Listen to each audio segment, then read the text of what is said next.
Anthony Albanese has backed a 5% increase to the minimum wage to keep up with skyrocketing inflation. The coalition has attacked the opposition over the admission, accusing it of making policy on the run.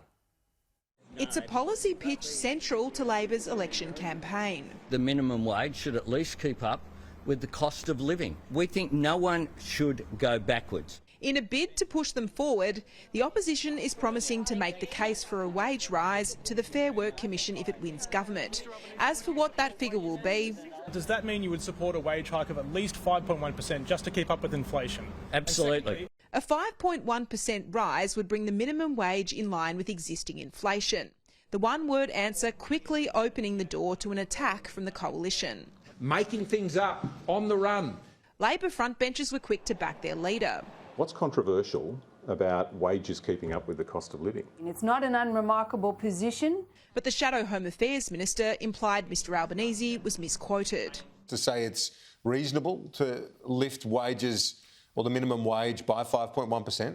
That is a misstatement of what was said today. Sky News understands Labor has not finalised its submission to the independent umpire on how much higher the minimum wage should be.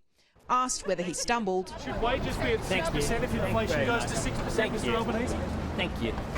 Did you make a mistake, Mr Albanese? We know that the Fair Work Commission has taken these issues into account. Hours earlier, the opposition leader refused to back in the ACTU's latest wage request of 5.5%, even higher than the latest inflation indicator. We're not the ACTU. Any increase in take-home pay could quickly be neutralised by further interest rate rises. The Reserve Bank would be very concerned about significant wage rises putting pressure on inflation, and they would respond by raising interest rates. Businesses are backing a more modest increase in line with last year's 2.5% boost by the Fair Work Commission. After a morning in Melbourne, Anthony Albanese's campaign returned to Sydney. He'll use Thursday to prepare for the crucial third and final Leaders debate. Make or break with only 10 days to go. Oh, there you go. The big yawn. Trudy McIntosh, Sky News, Sydney.